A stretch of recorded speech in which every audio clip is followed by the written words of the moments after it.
News Special Edition. It was 74 years ago that the United States began sending troops to battle in the Korean War. Today, only thousands of American veterans from that conflict are still alive. Thanks for joining us on this special edition of KGW News. I'm John Adams. Our Sydney Dorner visited a new memorial interpretive center that is open in Wilsonville. Many soldiers, sailors, airmen, and women who served in the Korean War were there sharing their stories. Work on the new Oregon Korean War Interpretive Center started back in 2020. It was funded by donations, including gifts from the government of South Korea. The center features artifacts from battles, interactive maps, and stories of combat from Oregon veterans. Walter Foltz was just 17 when he joined the Navy back in 1950. He headed off to serve in the Korean War with no idea what was ahead of him. This Saturday, he was honored alongside other Korean War veterans with the opening of an interpretive center in Wilsonville, Oregon. People need to know the sacrifices and that all the families and the 34,000 Americans died to keep this country safe. The Interpretive Center is next to the Oregon Korean War Memorial and features 24 personal video testimonials with veterans, like Dr. Michael Williamson, who says he still has strong personal ties to the country. We've helped them economically and to restore their economy and their culture and their military. And I even have a granddaughter that's over there now teaching the Korean kids English in their native language. It took $190,000 in donations from the South Korean government, veterans, and various organizations to get this center off the ground.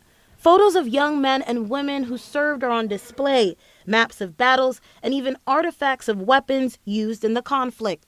Greg Caldwell from the Korean War Memorial Foundation of Oregon says the center shows a realistic depiction of war from a personal perspective. That the younger people, the next generation, knows about the Korean War and knows the cost and sacrifice of war. Governor Tina Kotek even spoke at the opening ceremony in honor of her father who served in the Korean War. The Interpretive Center will now be open from 8 a.m. to 5 p.m. on weekdays. Sydney Dorner, KGW News. New tonight, a Clackamas County Sheriff's deputy is on leave after shooting a suspected car thief. It happened just before 6:30 Friday evening. Deputies were told by Portland Police Bureau of a suspected stolen vehicle that was driving recklessly and avoiding officers. They followed the car to the parking lot of Kaiser Permanente Sunnyside. That's where the sheriff's office says the suspect's vehicle started ramming patrol cars. A deputy shot and hit the driver, who was taken to the hospital and is now in stable condition. State police are assisting with this investigation.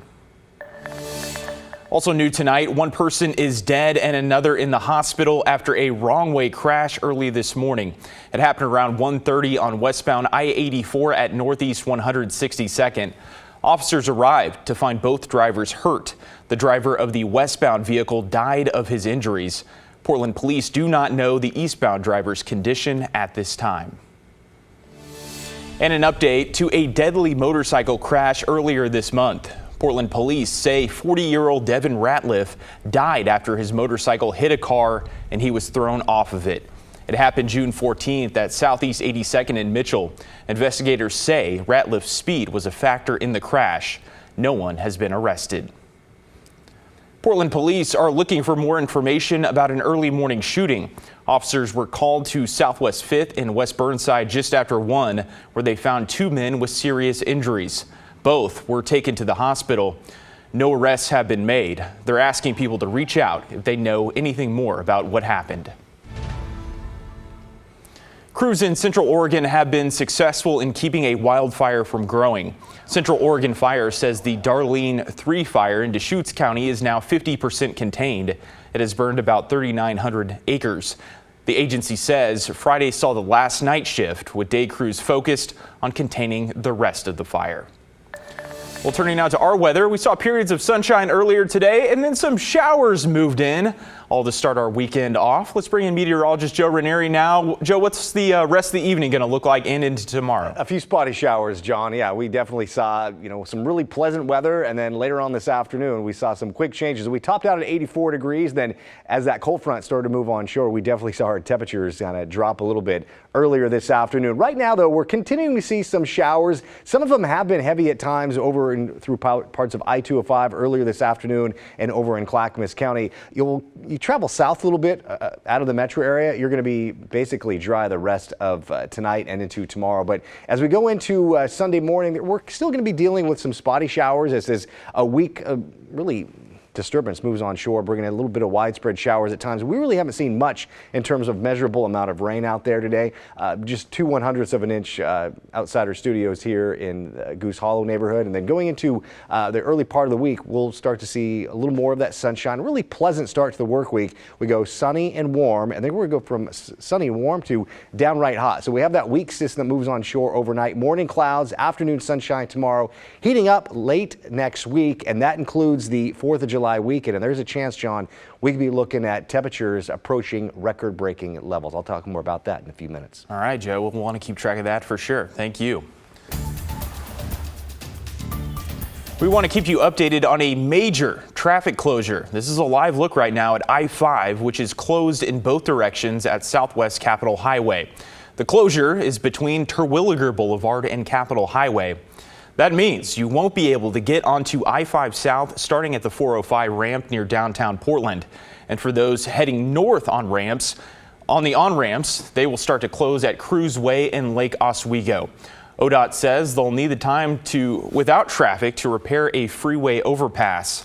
To get around the I-5 closure, detours include I-205, 217 to Highway 26, as well as 99W and Barber Boulevard. I-5 is scheduled to reopen there Monday morning.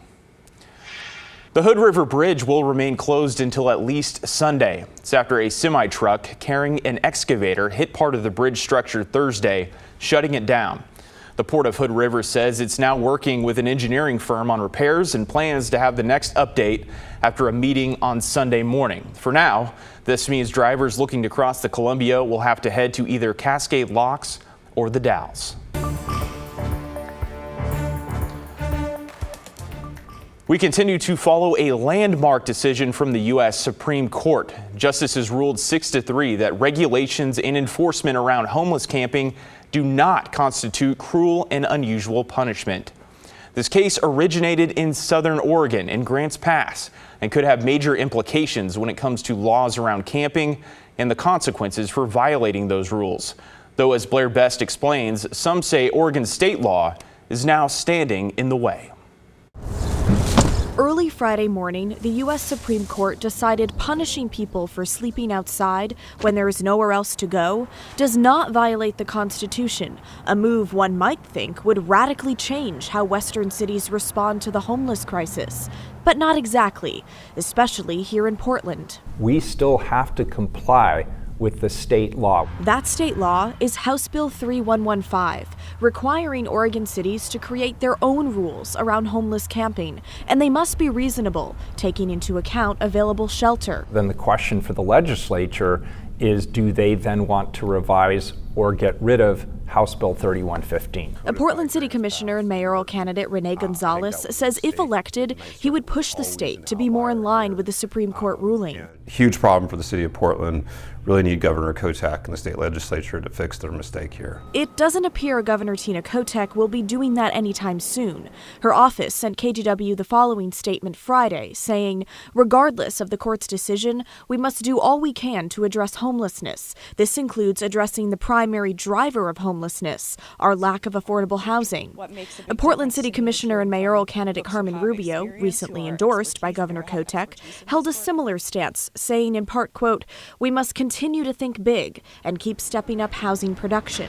But some homeless advocates who work in Portland's Old Town neighborhood believe the Supreme Court ruling will eventually harm those living on our streets. We do see this as like the first chipping away at the rights that we've worked so hard for. We still have a lot of people in our community who are suffering. It's just furthering the criminalization of poverty, It's a continuation of the war on the poor, and we're only going to see this get worse until we make changes to our socioeconomic system. I think we need to work together to find humanitarian outcomes that serves everyone's interests, including people like Charles. I'm a veteran, and I didn't fight for that. In a tent on the sidewalk with nowhere else to go. I'd like to see Clarence Thomas out here for a little while and see, how he feels about that. Now again, this Supreme Court decision comes just 3 days before the city of Portland is set to enforce its ban on homeless camping, which follows state law, meaning that homeless people sleeping on our sidewalks could face jail time if they refuse the offer of shelter. However, if there isn't any available shelter, well, we could just see more of the same, unless there are changes to that state law. Blair Best, KGW News.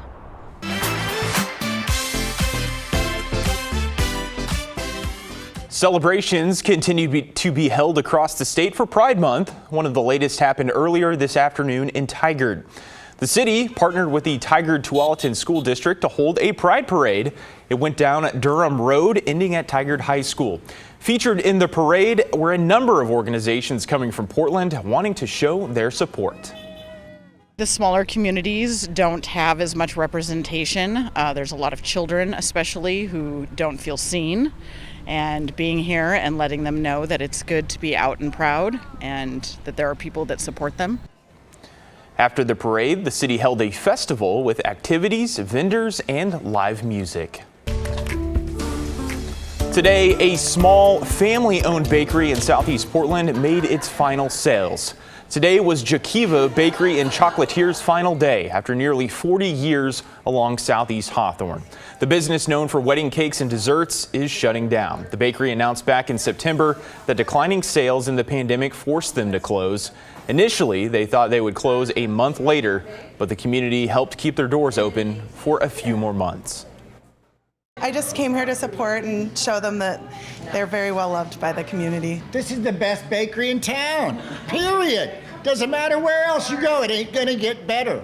We're gonna miss this place a huge amount. It's an institution and it's fantastic, and it's been family owned, so it's a big loss to the neighborhood.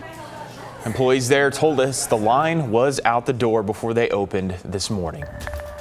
Well, coming up, a complaint against a small town school board member accused of using students to advance her own counseling business. And a happy reunion for one Portland man who reached out to KGW after his dog was stolen. How the community stepped up to help out.